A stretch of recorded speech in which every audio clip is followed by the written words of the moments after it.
Siri, donne-moi les horaires pour The Neon Demon. Voici les coordonnées des magasins les plus proches vendant des luminaires. Non. Siri, horaire, cinéma, Neon Demon. Il fera 28 degrés demain à Panama. Qu'est-ce que tu fous? Tu prépares tes vacances? Eh non, je veux les horaires pour The Neon Demon. Pourquoi? T'as une ampoule à changer?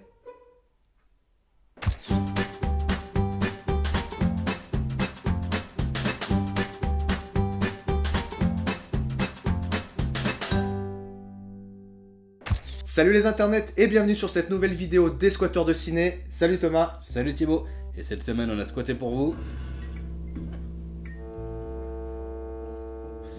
The Neon Demon, le nouveau film de Nicolas Winding Refn. Nicolas Refn. Non, ça se dit Nicolas Winding Refn. Ouais, c'est ce que j'ai dit. Nicolas Winding Refn. Non, laisse-moi plutôt présenter le bonhomme. The Neon Demon, le nouveau film de Nicolas Winding Refn, car oui, ça se prononce bien Nicolas Winding Refn. Réalisateur danois qui débute sa carrière en 1996 avec Pusher, film sombre et violent qui révéla Mads Mikkelsen, acteur fétiche de Refn. Il y donnera deux suites en 2004 et 2005, bouclant ainsi cette trilogie. Refn enchaîne ensuite avec les discrets Bleeder et Fear X, traduits dans un français bien de chez nous par Inside Job. Malgré la présence de John Turturro au casting, le film sera un échec commercial. De violence, il en est également question dans Bronson, drame carcéral esthétisant amorçant la carrière du désormais omniprésent Tom Hardy. Il réalise ensuite Le Guerrier Silencieux ou Valhalla Rising, film sec et organique au dialogue quasi absent, révélateur du désir expérimental de Refn. Son premier succès public et critique arrive avec Drive, prix de la mise en scène à Cannes en 2011, faisant passer instantanément Ryan Gosling au statut de Playboy superstar. Mais le film est aussi indissociable de sa BO électropop désormais culte, menée par le français Kavinsky. 2 ans plus tard, il retrouve Ryan Gosling pour une escapade thaïlandaise dans Only God Forgives qui divisa fortement la critique. Ouch. Côté casting, The Neon Demon nous offre Elle Fanning dans le rôle de Jessie. On l'a vu auparavant dans Somewhere de Sofia Coppola ou Super 8 de J.J. Abrams. Elle est également la sœur de Dakota Fanning, la gamine tête à claque de la guerre des mondes. Le mono-expressif Keanu Reeves que l'on ne présente plus, et Christina Hendricks, la sulfureuse rousse de la série Mad Men au très fort potentiel. Tout ce beau monde est accompagné à l'écran d'une flopée d'acteurs habitués au second rôle et qui vous feront sûrement dire « Ah tiens, j'ai déjà vu sa tronche quelque part ». Alors autant vous le dire tout de suite, c'est un film qui va une nouvelle fois diviser les spectateurs, comme son précédent film Only God Forgives. Et comme la plupart des autres films précédents. Et nous, d'ailleurs, au sein de notre propre binôme, on n'est pas d'accord sur le film. Ouais, alors il y en a un qui a plus ou moins aimé, mais c'est vrai que pas pour les mêmes raisons en tout cas. Ouais. Et autant vous le dire aussi, on va pas mal se palucher sur le film. Ouais, c'est un film qui se prête grave au paluchage parce que c'est blindé de métaphores. Et donc c'est des trucs qu'on va essayer d'expliquer par rapport au ressenti qu'on a eu en regardant le film. Ouais, on a trouvé 2 ou 3 petits points qu'on espère pouvoir développer un petit peu, des petites interprétations qu'on trouve intéressantes. Bon, alors forcément, ces interprétations, elles engagent que nous, on n'a pas forcément la vérité absolue, mais en tout cas, on pense que c'est des choses importantes ou intéressantes à développer. Ouais, et bien sûr, vous pouvez tout à fait être en désaccord avec nous. N'hésitez pas à nous le faire savoir dans les commentaires ou sur nos réseaux sociaux. Même si on pense qu'on a quand même vachement raison, parce que nos théories et nos thèses sont béton armé. Béton armé. Alors, est-ce que tu peux nous raconter le pitch du film qui, une nouvelle fois, est une histoire de facture assez classique? Oui, c'est l'histoire qu'on a déjà vue plein de fois. C'est l'histoire de la belle petite Jessie qui débarque de sa campagne américaine jusqu'à la grande ville de Los Angeles, ou dans l'espoir de devenir mannequin. Ouais. Et elle va être confrontée à ce milieu-là, mais sa beauté magnétique va faire d'elle à la fois le centre des désirs et des jalousies de tout le monde. Ouais, voilà, ça va être un peu sa force et sa faiblesse finalement. Exactement. Et c'est ce qui finira par causer sa perte. Mais c'est pas grave si on vous a spoilé le film parce que l'intérêt est vraiment ailleurs. Ici, ce qui est intéressant, c'est pas le qu'est-ce qui est raconté, mais le comment c'est raconté. Surtout que moi, l'histoire au début m'a fait penser vraiment à Mulholland Drive de David Lynch, en plus épuré, en plus simple, le côté torturé en moins, mais ça m'a clairement fait penser à ça. C'est d'ailleurs pas le seul point commun avec Mulholland Drive, parce qu'il y a tous les clins d'œil, les références, la lumière rouge notamment, la lumière qui est très importante dans ce film-là. Ouais, alors on a évidemment une lumière qui est magnifique, on a une chef opératrice argentine, c'est Natasha Breyer, qui a des esthétiques plutôt pub, parce qu'elle bosse beaucoup pour des pubs, surtout beauté, et là elle a fait un boulot remarquable, il y a vraiment du taf de fou sur la lumière de ce film qui est super important pour moi, c'est genre... c'est un personnage à part entière, l'éclairage de ce film.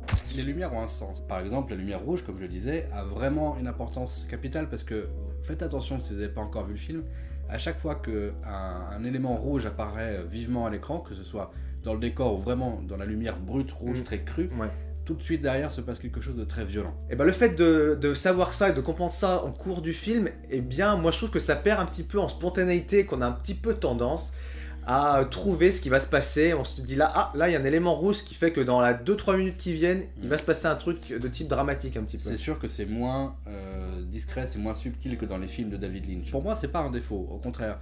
le fait que tu comprennes ça, ça montre que ça fonctionne. Parce que quand l'esthétique participe à la narration, que tu comprends ça, que tu le ressens en tant que spectateur, c'est que pour moi ça fonctionne.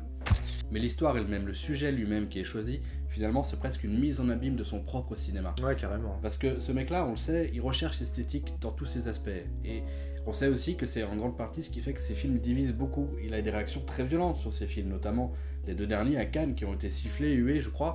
Ici, c'est exactement le sujet du film, parce qu'on a affaire à une jeune fille qui est très très belle, tellement belle qu'elle va susciter des réactions extrêmement violentes. D'ailleurs, on peut dire que c'est une sorte de mise en abîme, parce que Elle Fanning, c'est l'égérie de Lolita Lempicka, dans la vraie vie, et là elle se retrouve à être mannequin dans ce film là. Alors est-ce que c'est pas quelque chose qui se re-raconte C'est sûrement volontaire, c'est une espèce de serpent qui se mord la queue, tout tourne autour de lui-même, la forme qui nourrit le fond et inversement.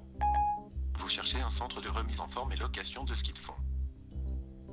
On sait du coup que Refn est un cinéaste qui est ultra exigeant envers lui-même au niveau de ses cadrages, que c'est des choses qui sont ultra travaillées, peut-être parfois trop, c'est un petit peu ce qu'on peut lui reprocher. Les gens qui aiment pas trop son cinéma trouvent que c'est un mec qui se regarde un petit peu filmé, c'est quand même souvent vrai, faut pas se le cacher. Oui, disons que chaque plan est vraiment pensé comme presque un tableau, comme une photo, c'est très beau, c'est très travaillé, c'est très esthétique, mais quelque part ça crée une espèce de lourdeur, de lenteur au film, où la beauté prévaut sur le rythme et sur l'histoire en fait. Ouais, et c'est vrai que c'est pas rare de voir des plans qu'on n'a pas trop l'habitude de voir au cinéma, notamment des plans où tout est noir et sauf une toute petite partie de l'image est éclairée.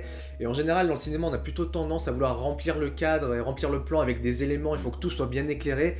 Et là non, le mec décide de prendre le contre-pied et c'est des choses qui sont plutôt intéressantes je trouve, et surtout avec la composition de ces plans là, qui font des choses vraiment superbes à voir.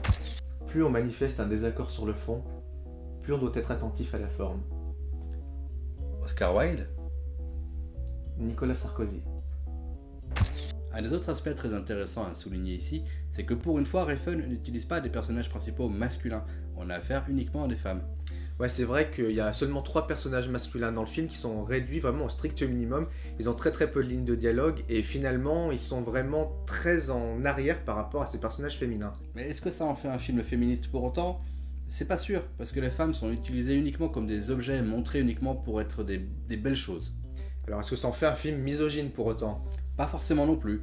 Encore une fois, Refn divise et chacun y trouvera un peu ce qu'il a envie d'y voir. Mais c'est à partir de maintenant qu'on va spoiler comme des enfoirés. Comme des gros enfoirés.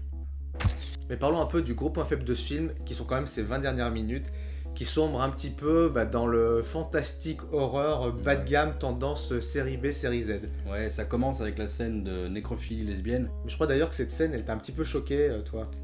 Pas choqué, plutôt dérangé. Pas que le côté macabre me choque plus que ça, justement, mais parce qu'en fait, j'ai vraiment le sentiment qu'il a pensé cette scène uniquement pour qu'elle marque les esprits, pour qu'elle dérange, alors qu'elle a aucune justification réelle dans le film.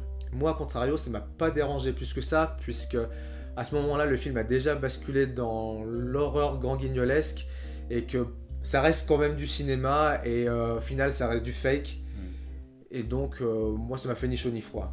Mais on reste d'accord que cette scène-là marque la dichotomie entre le cœur du film et les 20 dernières minutes, qui sont vraiment, comme tu l'as dit, dans la série B bas de gamme.